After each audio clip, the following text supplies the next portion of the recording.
Bismillahirrahmanirrahim. Sekarang kita berada di tempat menunggu bagi dan juga wheelchair. Jadi bagi jemaah yang nak naik bagi ataupun wheelchair, sekarang dia buat berpusat. Kalau kita tengok ni pintu Kiai Abdul Aziz. Okey, jadi depan pintu Kiai Abdul Aziz ni kita ada dataran Burung Merpati.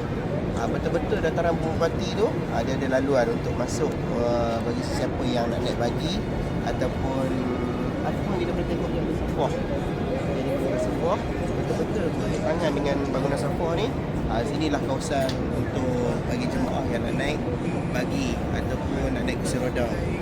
Harga bagi untuk musim haji ni satu perbuatan untuk seorang 150. Contoh tawaf 150, sa'i 150. Kalau buat tawaf dengan sa'i 300 lah.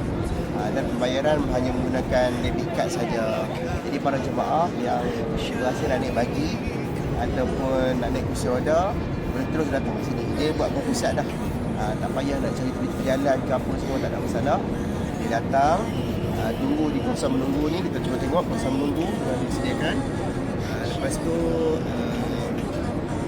nanti bila sampai masanya dia akan bawa kita, dia akan iring terus ke tempat bagi. Jadi Masya Allah, Tabarakallah, dia ada perkhidmatan yang disediakan di Masjidil Haram. Jadi para jemaah jangan takut-takut. Kalau tak ada jalan ke apa, insya-Allah disediakan kemudahan. Lepas kita dah beli tiket di sana. Sekarang kita beli tiket. Kemudian kita akan jalan sini dan kita akan naik ke atas sana. Flyover sana untuk nak pergi ke pagi. Dan selepas ni saya tunjuk dia punya laluan. Kita tengok ni. Dia ada tanda arah ni. Cuma ikut je tanda arah ni. Sampailah di tempat bagi. Jadi sangat mudah untuk para jemaah sekalian. Mudah-mudahan perkongsian saya ini memberi manfaat dan memudahkan para jemaah. Satu lagi tip, kita tengok Safwah. Depan Safwah sana, inilah tempat tiket. Kita beli tiket untuk siapa yang nak naik kursi roda dan juga nak naik bagi. Okey, baik. Kita dah beli tiket.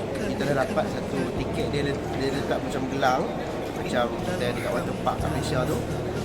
Dan kita boleh ikut laluan, follow je laluan yang telah letak tu. Dia sampai pintu masuk. Dia masuk dan kita boleh teruskan untuk naik bagi. Dan jangan lupa faturah ataupun resit yang kita dapat masa kita beli, jangan sekali buang. Resit tu kena bawa dalam ni, dia nak tengok pembelian kita, baru boleh masuk. Okey, sirah ada perkhidmatan.